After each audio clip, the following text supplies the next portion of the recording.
você que está conosco mais uma vez. Obrigada por acessar o vídeo. Seja bem-vindo. Que o Senhor esteja contigo, que o Espírito Santo seja derramado sobre nós, sobre mim, sobre você, neste momento em que vamos mais uma vez estudar a palavra do Senhor, no tema orar com entendimento. Ou seja, orar falando com um Deus que eu confio, com um Deus que eu sei quem é, clamando pelas promessas desse Deus sem duvidar. E entendendo que cada resposta que Ele me dá, e Ele me dá as respostas, é sempre o melhor para mim. Por quê? Porque Ele é compassivo, porque Ele se compadece, porque Ele é benigno, porque Ele tem misericórdia, porque Ele é grandioso, Ele é maravilhoso, porque Ele é amor. Vale a pena conversar com um Deus assim. E nós estamos ainda no versículo 1 do Salmo 51. O Salmo 51, onde Davi estava em desespero. E que ao terminar esta linda oração, estava aliviado. Por quê? Porque Davi tinha entendimento de si mesmo e de Deus. Ele estava desesperado porque ele sabia do mal que ele havia cometido. Mas ele termina feliz porque ele sabe com que Deus ele falou. Ele sabe com que Deus ele podia contar. Neste momento, nós vamos estudar sobre transgressões. É o restinho do versículo 1, onde ele diz assim: segundo a multidão das tuas misericórdias, apaga as minhas transgressões. Transgressões. De que será que Davi estava falando? E ele diz as minhas transgressões. Sabe, não era uma transgressão só, está no plural. Minhas transgressões. Então, quando eu vou pedir a Deus alguma coisa, eu tenho que saber do que eu estou falando. E quando se trata de transgressão, querido, a coisa é muito séria. É muito séria, porque eu preciso saber o que é transgressão. Eu preciso saber qual é o problema da transgressão. E eu preciso saber quais são as minhas transgressões. Porque às vezes nós avaliamos muito a transgressão do outro, mas não sabemos reconhecer as nossas. E Deus é tão bom, tão maravilhoso, que enviou o seu Espírito para nos convencer de todas essas coisas, para nos guiar à verdade. Então o Espírito Santo está disponível, trabalhando por mim e por você, para que nós possamos entender o que é transgressão e quais são as minhas transgressões. Eu convido você a começar vendo na Bíblia sobre transgressões. Mas deixa eu te dizer logo o que é uma transgressão. Uma transgressão, se você quiser pegar seu dicionário, pode pegar. Abre e olha. O que é transgressão? O primeiro verbete que vem é violação da lei. O que é uma transgressão? A violação da lei, de uma lei. Depois você vai ver muita coisa. Então, transgressão é uma violação da lei. Agora, é aí que chega um grande problema. Para eu saber o que é transgressão e minhas transgressões, eu tenho que entender também qual é a lei que a Bíblia fala. Então, você vai abrir comigo a sua Bíblia, você vai olhar 1 João capítulo 3, versículo 4. E a Bíblia vai nos explicar claramente o que é transgressão. E nós vamos então começar a entender alguma coisa que já perdemos de vista há algum tempo, tá bom? 1 João capítulo 3, versículo 4. Vamos ler juntos?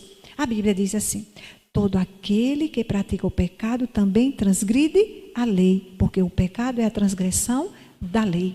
Então, até aqui, algo que eu já disse. O que é transgressão? Violação da lei. Então, agora eu vou aprender no âmbito espiritual, quando se trata de Deus, o que é uma transgressão. Uma transgressão é a violação da lei de Deus. E quando eu violo a lei de Deus, eu estou praticando um pecado, não é isso que está escrito? Então, às vezes, querido, neste mundo que nós estamos vivendo, eu e você temos até dúvida de saber se tal coisa é errada, é certa, se é pecado, se não é pecado. E às vezes perguntamos a um amigo, isso é errado, isso é pecado. Eu acho que não, todo mundo faz. Se for pecado, todo mundo vai para o inferno. E está falando uma verdade, sabe? Não é porque todo mundo faz que a coisa é certa. Até porque a natureza humana, ela é tendenciosa para o mal. Então, muitas das coisas que fazemos é pecado. Mas para eu saber o que é uma transgressão, que é a violação da lei, para eu reconhecer minhas transgressões, eu tenho que reconhecer a lei de Deus. Deus tem uma lei, são 10 mandamentos. Então, a Bíblia está me dizendo que toda vez que eu transgrido, que eu violo essa lei, eu cometo algo chamado pecado. Então, Davi aqui estava pedindo a Deus perdão pelos seus pecados. Você tem pedido perdão pelos seus pecados? Precisamos pedir. Mas antes de pedir, precisamos reconhecê-lo. Porque como é que eu vou saber se eu estou certo ou errado diante de Deus? Se eu estou pecando ou fazendo a coisa certa? Se eu não conheço a lei de Deus. Então você olha para os mandamentos de Deus e então você descobre instantaneamente se você pecou. Pecado é a transgressão da lei de Deus. Então, quando a gente fala em perdão, quando a gente fala em compaixão, quando a gente fala da misericórdia de Deus, no desejo de nos fazer novos, Deus vai passar por esse processo de me ensinar a você, a mim e a você, a lei dele. E que mostrar para nós que a transgressão, a violação da lei dele, é o que nós chamamos de pecado. Por isso, desse momento em diante, você guarda isso no coração, verifica a lei de Deus, e você não vai ter dúvida para saber se está vivendo ou não em pecado. Agora, qual é o problema do pecado? E se eu estiver vivendo em pecado? E se eu pratiquei um pecado? Qual o problema? Viu a lei de Deus? Qual é o problema? Bom, o problema é o seguinte: Deus nos fez para sermos eternos. Lá no Jardim do Éden, quando ele criou Adão e Eva, ele criou Adão e Eva conforme a sua imagem e semelhança, para serem eternos, para viverem eternamente. No entanto, havia uma lei para ser cumprida. Adão e Eva, como seres livres, deveriam decidir se queriam ser eternos ao lado de Deus, se queriam viver com Deus para sempre. A lei era simples, você conhece essa história. Não deveriam comer de um fruto, era só isso. Não tinha nada a ver com o fruto, nem nada a ver com a árvore, sim com a obediência. E eles desobedeceram à lei de Deus. Por isso, lá no Jardim do Éden, foi cometido o primeiro pecado. Comer daquela fruta que era proibida a eles, por um ato de desobediência, fez com que Adão e Eva pecassem. E o que aconteceu a partir da lei? Aconteceu isso aqui, olha para a Bíblia. Romanos 6, 23. Leia comigo. Porque o salário do pecado é a morte. Por que o ser humano morre? Deus criou-nos para sermos eternos, mas a escolha pelo pecado trouxe a morte para toda a humanidade, queridos. Por isso nós morremos. Sabe? A gente pode achar que pecado não é nadinha, porque na hora de fazer o pecado é agradável, porque na hora de fazer o pecado é gostosinho, a transgressão da lei de Deus nos dá prazer, porque a nossa natureza é caída. Então, se o pecado não fosse algo que me dá um prazer imediato, com certeza eu não faria. Mas eles têm consequências terríveis na vida, aqui na terra, na vida prática. Vou te dar um exemplo. O mandamento de Deus de não roubarás, e as pessoas roubam. Isso tem resultados ruins na nossa vida, na minha e na tua, como população do Brasil, como população mundial, tem resultados ruins. Pronto, se você vê que tem resultados ruins, então você sabe que o pecado não presta. Então, o que é que acontece? O salário do pecado é a morte. O homem, o ser humano, fez a escolha pelo pecado e passou então a morrer. E essa morte deveria ser eterna, tá? Eterna. Por isso Jesus disse que ele nos liberta dessa morte eterna. E o versículo diz, porque o salário do pecado é a morte, mas o dom gratuito de Deus custa quanto, queridos? Nada, é de graça. É a vida eterna em Cristo Jesus, nosso Senhor. Como é que Jesus pode nos dar a vida eterna se a gente já pecou?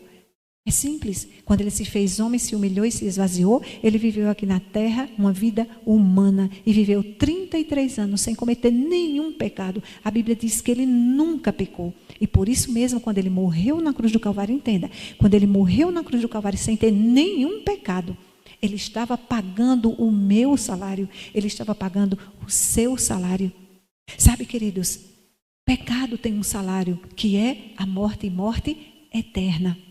Por isso o Senhor Jesus Cristo disse, eu sou a ressurreição e a vida, quem crê em mim, ainda que morra, viverá. E todo aquele que vive e crê em mim não morrerá eternamente, porque existe uma morte eterna. Essa morte que passamos aqui, por enquanto, é uma morte temporária, da qual todos nós sairemos. No entanto, uns sairão para a vida eterna e outros sairão para a morte eterna. João 5:28, o Senhor Jesus diz assim, não se admirem, porque vai chegar um dia em que todos ouvirão a voz de Jesus e sairão de seus túmulos, uns para a ressurreição da vida e outros para a ressurreição do juízo. Há uma diferença, querido, entre o pecador que aceita Jesus e o pecador que não aceita Jesus. Sabe, aceitar Jesus é aceitar que ele viveu a vida perfeita, sem nenhum pecado, e morreu no meu lugar e no seu lugar. Isso é nos dado pela graça, não me custa nada. Não é algo que eu possa fazer, é algo que ele já fez por mim, é algo que ele já fez por você. E quanto de nós necessitamos dessa graça? Quanto de nós necessitamos que esses pecados sejam apagados? Quantos de nós necessitamos reconhecer as nossas transgressões, reconhecer que somos pecadores, para então tomarmos o caminho da busca da vida eterna em Cristo Jesus? Quantos de nós? Romanos 3, versículo 23 nos responde. Quantos de nós somos pecadores? Leia comigo. Pois todos pecaram e carecem da glória de Deus. Quantos? Todos, queridos, todos necessitamos da glória de Deus. Mas escuta, antes de tudo isso aqui, e antes de buscar essa glória de Deus, eu e você precisamos reconhecer as nossas transgressões. Precisamos entender que somos pecadores, porque às vezes passamos a nossa vida dizendo assim: eu não mato, não roubo, não desejo mal a ninguém, então está tudo certo. Não é assim, querido, não é assim. Porque Deus tem 10 mandamentos que são muito amplos, que se estendem muito longamente na nossa vida. E a própria palavra de Deus nos adverte que todos nós somos pecadores e necessitamos da glória de Deus. Sabe, às vezes servimos ao Senhor e não temos o hábito de reconhecer as nossas transgressões. Pecamos porque somos humanos, mas existe uma diferença entre pecar e permanecer no pecado. Davi pecou, cometeu um pecado horrível, mas aqui nesse salmo ele está orando com entendimento e dizendo assim: Senhor, minhas transgressões. Se existe algo que eu e você precisamos reconhecer, queridos, são as nossas transgressões. Que Deus nos abençoe e pelo poder do Espírito Santo nos capacite a reconhecer que somos pecadores e que precisamos da graça e da salvação que há em Cristo Jesus. Vamos orar? Maravilhoso Deus, amado Pai, amado Jesus, amado Espírito Santo, ajuda-nos, Pai querido, pelo Teu poder, a reconhecer, Pai, as nossas transgressões. Pecamos contra Ti, Pai, por palavras, por atos, por omissões, por pensamentos acariciados dentro de nossa mente. Mas às vezes fechamos os olhos para isso, Senhor, e oramos a Ti sem reconhecer as nossas transgressões. Deus eterno, que o mesmo Espírito Santo que foi derramado sobre Davi, que o fez reconhecer as suas transgressões, faça a mim e essas pessoas que nos ouvem, Senhor, reconhecermos diariamente os nossos pecados e as nossas transgressões, para que possamos, ó Deus, reconhecê-los e colocá-los voluntariamente diante de Ti. Fica conosco. É o que te pedimos em nome de Jesus. Amém, Senhor. Amém.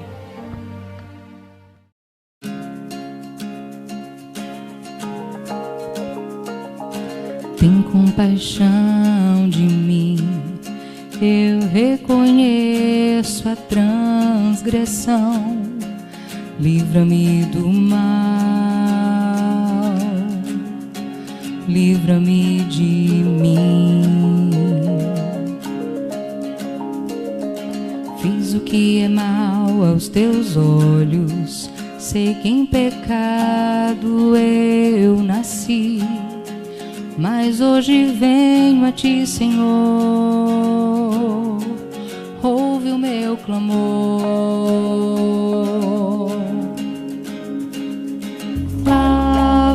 Lava-me, mais alvo que a neve, cria em mim, Senhor, um novo coração. Limpa-me em Tua justiça, dá-me da Tua salvação.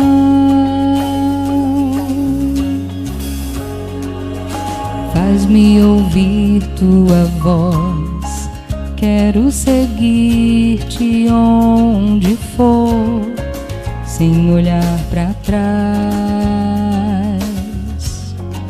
sem olhar para mim. Traz de volta a Tua alegria e me sustenta em retidão. Que habite em mim o Teu Espírito, que hoje viva em mim.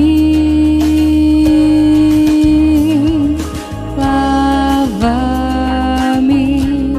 mais alvo que a neve, cria em mim, Senhor, um novo coração.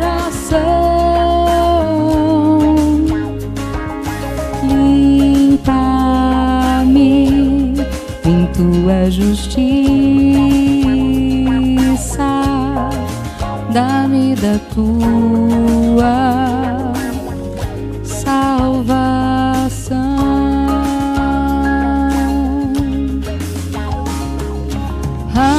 Senhor, meus lábios entoarei o teu louvor.